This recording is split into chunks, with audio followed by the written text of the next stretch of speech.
Vice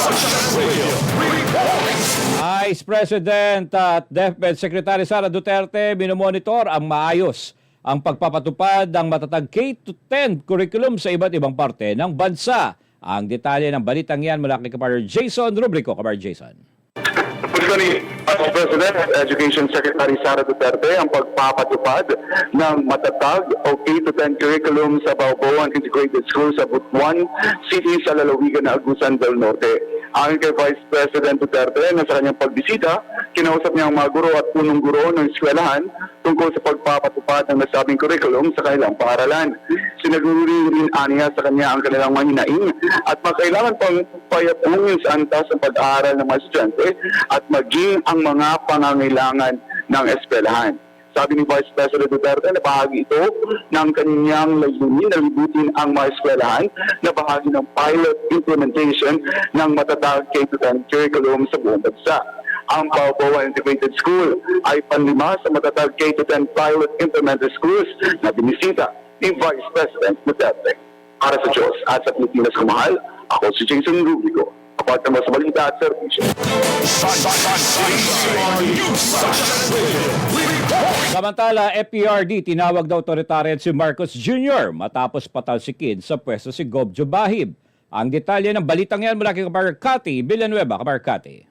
Hindi na napigilan pa ni dating Pangulong Rodrigo Duterte na akusahan si Pangulong Bongbong Marcos ng pagiging diktador. Ito may kasunod ng pagtanggal sa pwesto kay Davao del Norte Governor Edwin Jubahib. Si Jubahib ay naharap sa 60 araw na suspension order base sa utos na inilabas ng Department of Interior and Local Government o DILG na pinirmahan naman ni Executive Secretary Lucas Bersamin. Ang gobernador ng Davao del Norte ay basta na lamang pinaalis sa pwesto at inakusahan ng kasong matagal nang naresolba sa kanyang probinsya. Ani Duterte, hindi na sinusunod ni Marcos Jr. ang demokrasya ng bansa.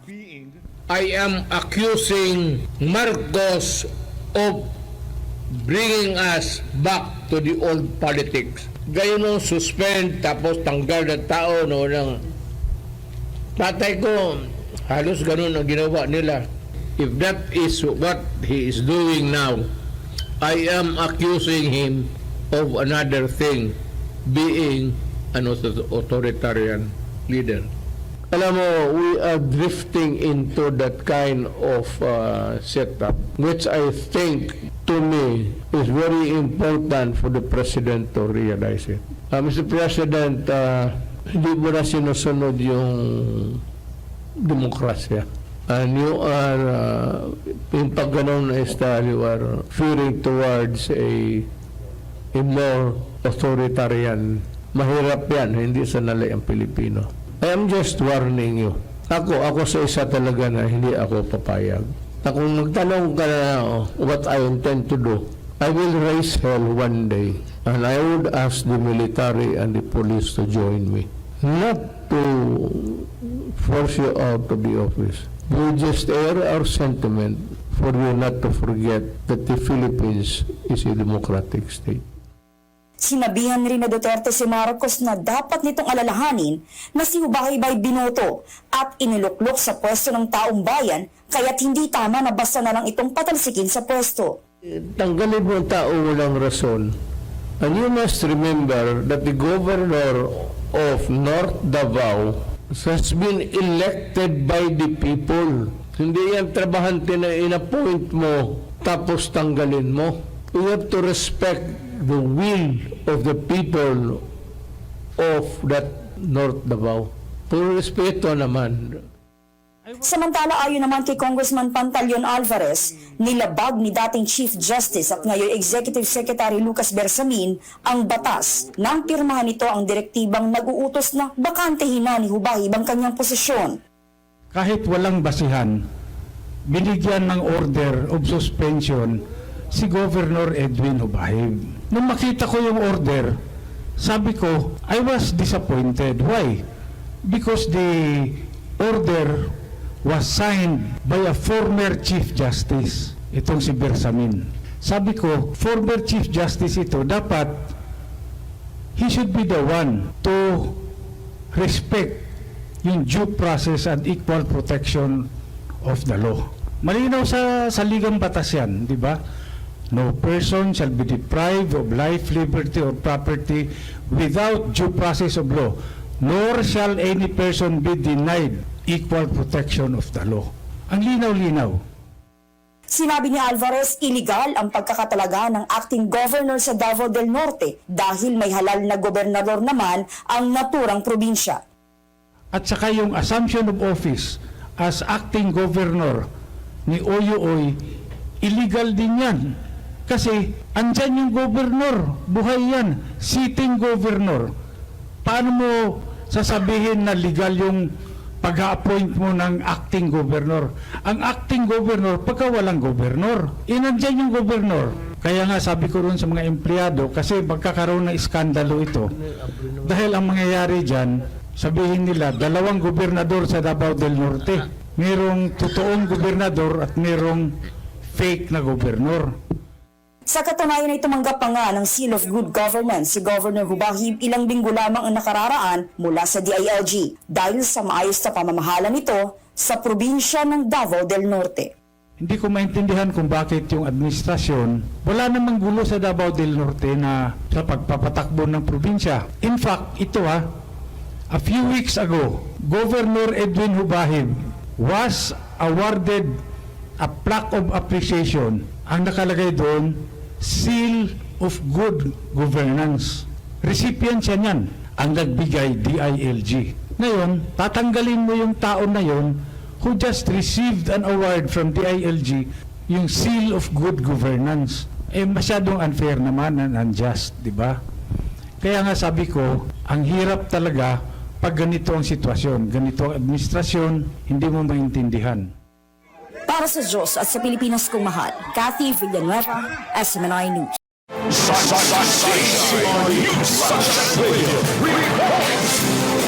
Samantala, dating Pangulong Duterte may payo sa kaibigan na si Pastor Apollo C. Quiboloy. Alamin natin kung ano yan. Kay Kapartner Jean Domingo. Kapartner Jean. As a lawyer, I would say that you can go to court and fix your case and post a bail bond. That would be an option. But if you do not think that you will get a fair deal with this administration, because you have been talking about Marcos and everything, huwag kang lumabas dyan sa tamayong. Ito ang naging pahayag ni dating Pangulong Rodrigo Roa Duterte sa ginanap na press conference sa Davao City, Huwebes ng gabi. Ayon sa dating Pangulo, bilang abogado ay pwede namang harapin ni Pastor Apollo C. Quiboloy ng The Kingdom of Jesus Christ ang mga warrant of arrest na kinakaharap nito at magpiyansa. Pero kung naniniwala ito na hindi siya mabibigyan ng patas na laban ng kasalukuyang administrasyon, ay mas maigi pang huwag na lang itong magpakita pa. Matatandaan na nilinaw ni Pastor Apollo na hindi ito nagtatago dahil siya ay may kasalanan. Ang hindi anya niya pagpapakita sa publiko ay dahil sa kailangan niyang protektahan ang kanyang sarili sa banta ng extraordinary rendition. Sa kabila naman ng mga biro o pakikipagtuwaan sa media ni dating Pangulong Duterte na nasa tamayong lamang ang kanyang kaibigan, ay nagpaalala rin ito sa tamang sistema ng paghahanap kay Pastor Apollo. Hindi mo pwede ba search ang bahay na yan at maghanap ka kay Pastor Quiboloy? You would have to get another writ. Iba-iba yan. Marami ang bahay na yan. So, mag-ikot siya dyan, magkabulan kayo. By the time na matapos na napagod ka na, you will become a member of the Jesus Christ. Samantala, kinumpirma rin ni dating Pangulong Duterte na ang pagiging administrator nito sa Kingdom of Jesus Christ ay para ma-preserve ang mga pag-aari nito habang wala ang buting pastor. Administrator, in the sense that when he is not around, ngayon probably in hiding, so yung somebody has to see the management of the kingdom. to preserve the kingdom, not to go into waste. Sayang, nandyan na yan. Pinabulaanan rin ng dating alkalde ng Davao City na itinatago nito ang kanyang kaibigan. Anya naniniwala at tiwala ito na kayang magdesisyon ni Pastor Apollo para sa kanyang ikabubuti. Ako si Jean Domingo, ang inyong citizen correspondent sa Davao Region, nag-uulat para sa Diyos at sa Pilipinas nating mahal. Samantala, PIDEA takot banggain si PBBM ukol sa isyu ng paggamit ng droga ayon kay FPRD. Alamin natin yan kay Kapartner Almar Porzuelo. Kapartner Almar. Pilit na itinatanggi ng kasalukuyang administrasyon ang pagkakasangkot ni Pangulong Bongbong Marcos sa iligal na droga. Ito kahit pa nga nagsalita na noon si dating Pangulong Rodrigo Duterte na nakita niya mismo ang pangalan ni Marcos sa narco-list ng Philippine Drug Enforcement Agency noong siya ay alkalde pa lang ng Davao City. Pero ang PIDEA, todo tanggi sa issue kahit paano naglabas na rin ang political vlogger na si Maharlika ng dokumento na nagpapatunay na minsan ang naging target ng PIDEA si Bongbong Marcos sa operasyon nito noong taong 2012. Sa isang pulong balitaan araw ng Huwebes, ipiniliwanag ni dating Pangulong Duterte kung bakit ito patuloy na itinatanggi ng PIDEA. Takot nga raw ang PIDEA o kahit na anong ahensya ng pamahalaan na bumangga sa kasalukuyang presidente ng bansa. Kaya kahit anong gawing sigaw ng taong bayan tungkol sa issue, patuloy daw itong itatanggi ng ahensya. Nasa tamang pag-iisip pa ba itong taong ito? Alam mo, ma'am, ako una yung nagsabi na drug addict siya. Hindi naman ako nag-iimbento ng istorya. Pero yung mga PIDEA reports nila ngayon na sinasabi na totoo, na hindi totoo, natural yan, ma'am, kasi panahon ni Marcos. Ano agency in government can go head to head with the president sa bagay na yan? So sinusuppress yan. Sinabi niya na nung naging presidente siya ay nakita niyang muli ang pangalan ni BBM sa listahan ng PIDEA. Pero sinabihan niya lang ang mga nooy nasa PIDEA na gawin lang ang kanilang trabaho. As early as hindi pa ako presidente. Nung presidente, mas lalo ko nakita. I saw it again. But yung dito sa Davao, because alam mo, ano talaga ako sa droga, pinakita nila na si Marcos nandoon.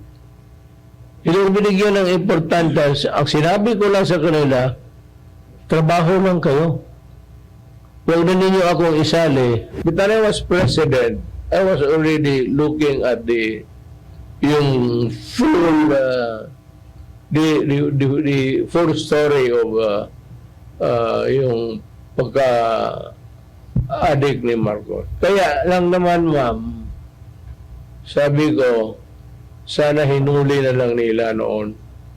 Ang pagkamali ko lang rin, kasi mayor lang ako, yung unang nakita ko. Sana nung na-presidente ako, Iginit ng dating Pangulo na takot ang PIDEA na banggain ng Pangulong Marcos at maaaring sa ngayon ay nabura na ang record dito sa PIDEA na gumagamit ng iligal na droga. yung pinakita sa akin ng presidente ko. Alam ko yan, pinakita rin sa iyo kasi presidente ka. O takot lang yung mga at PIDEA. At lahat ng mga dokumento na yan, talagang inano na yan. It's either they were erased or... Para sa Diyos at sa Pilipinas kung mahal, Almar Porzuelo, SMNA News. Sunshine News Class. Samantala, dinagsa ng libo-libong supporter ang naging hakbang ng Maisog Defend Flag Prayer Rally na ginanap sa Tagum City, Davao del Norte. Nandun din ang mga residente ng Davao del Norte na sumuporta kay Governor Edwin Jubahib matapos itong masuspinde pagkatapos ng pagpapayag nito sa ginanap na prayer rally. Namuna rin sa pag-entertain sa mga tao, mga KOJC musicians, isa sa naging Master of Ceremony si Miss Giselle Sanchez. Tumalo rin dito ang pagpapakita ng suporta ng ilang mga opisyal ng Davao del Norte at si Davao City Mayor Baste Duterte kung saan kinwestiyon nito ang pagsuspinde ni Governor Jubahib pagkatapos itong lumagda sa prayer rally. Patuloy ding sinusulong ni Mayor Baste ang kabutihan ng bansa at pagtatanggol sa mga Pilipino kung saan kinwestiyon nito ang mga pamamaraan ng administrasyon at mga nasa Kongreso. Personal ding nagtungo ang dating press secretary ni PBBM na si Attorney Trixie Angeles, Attorney Vic Rodriguez, former presidential spokes Attorney Harry Roque, at naroon din si Davao del Norte First District Representative Congressman Pantaleon Alvarez upang magbigay ng suporta sa bansa at sa pagsuspindi kay Governor Joe Bahib.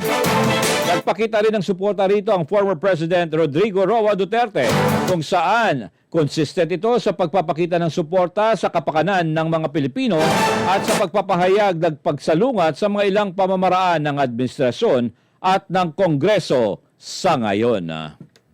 Sunshine News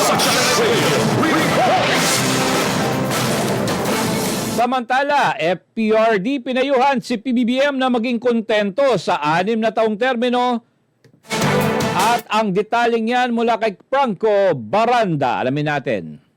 Binigyang payo ni dating Pangulong Rodrigo Duterte si Pangulong Bongbong Marcos sa gitna ng usaping isinusulong na pag-amyenda ng konstitusyon na naugnay sa posibleng pagpapalawig ng termino ng kasalukuyan nakaupo sa pwesto.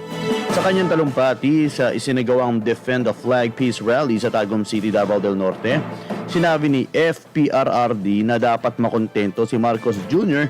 sa 6 na taong termino. Dapat nga raw itong magpasalamat sa kabila ng hindi magandang kasaysayan ng ama nito na si dating Pangulong Ferdinand Edralin Marcos Sr.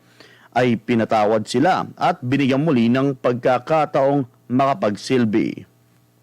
Sunshine News Tingnan Blast. lang nato si Marcos. Mr. President, be happy and finish your term for 6 years. Makontento ka na dyan at binigyan ka ng panahon ng Panginoong Diyos na kapagsilbi sa ating bayan as President.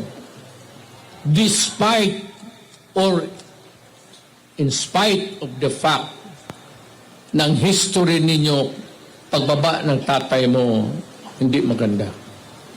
And yet, ang Pilipino, binigyan kayo ng pagkaiintindi o gipasaylo mo. Mura na ako, kontento ka na lang, happy ka na. Ayaw na ng ambisyon na ng maguba ka lang. Kitang amigo, magkontrata na paglakaw sa kampanya magkadugay, magkangilad ng akong baba. Kay ako ra ba, mahilig ko, mamalikas ba? Basig igo sa tuyuon man ako dili, maguba lang ang pagka-amigo na to. And you will just destroy the country. Kaya, naay mo, pag-ingon pa lang ni mo constitutional change, automatic na naara yun ng divider. Katong ni angay, nga mo kampini mo, katong dili. So, likayin na lang na buhaw na lang ang atong bayan, higugmaan na lang ang atong bayan, higugmaan ang Pilipino, hunaan na nung mo na nga kitang tanan usarata ka nasod. Ang pahayag ni dating Pangulong Rodrigo Duterte. At para sa huling detalye ng ating balitang nasyonal, mga street foods pwedeng pagbulan ng mga sakit ng HEPA ayon sa eksperto. Alamin natin ang balitang yan mula kay Kapartner Margot Gonzales. Kapartner Margot. Nakita niyo naman, walang tigil ang dating ng mga mamimili sa bahaging ito ng Guadalupe, Makati City. Ang ganitong uri nga ng pagkain, street food kung tawagin, ay alam nating bahagi na ng ating pagiging Pilipino. Nabutan nga natin si Rex na sarap sa kinakain ng kwek-kwek habang isinasasaw niya sa sukang mukhang masarap din ang pagkakatimpla. Ano ang kadalas mo ngayon yan? Siguro mga 3 times a day. 3 times a day? Bakit? Yes. Affordable po siya, tsaka masarap. Si Harry, isaw naman ang paborito. Siguro, tayo lang meron ganito. Ha? Tayo lang meron ganitong isa na klaseng pagkain. So yun na nakasanay natin, mas mura. Ayon kay Isabel, kumikita siya ng 10,000 sa isang araw sa pagtitinda niya ng street food. Minsan, bumibinta ng 8 Jomel, minsan 10,000. Sa isang araw na yon. Pinakamalaki mo is 10,000. Okay. Bawi na yan. Depende rin, minsan makumal, minsan mabili. Hindi mo rin masabi pag ganun yung bindahan. Hindi ko rin parehas. Ayon kay Hepatology Society of the Philippines Vice President Dr. Angelo Losada, hepatitis A ang maaring kumapit sa iyo mula sa pagkain ng street food at sa paggamit ng shared sausawan. Lalo na kapag ang kasabay mong kumain nito o ang mismong nagtitinda nito ay may sakit ng hepatitis A na isang nakakahawang sakit. Ang hepatitis ay nagdudulot ng pamamaga sa liver cells at pinsala sa atay. Street foods are also associated to being not very hygienically prepared, no. But of course you can get hepatitis A from anywhere, no, basta hindi hygienic yung pagka-prepare ng food, no, or may source, no, of hepatitis A. So hepatitis A is also a communicable disease, no. It's related to hygiene, no. Yung prepared food, no, yung food na hindi well prepared, hindi malinis, no. So a person who has hepatitis A, no, pwede nang ma-transfer yung hepatitis A dun sa pagkain, no. Kasi ang transmission ng hepatitis A fecal oral route, no. So a person with hepatitis A, no, yung shedding ng virus is through the feces, no. So yung feces may go to anywhere, no.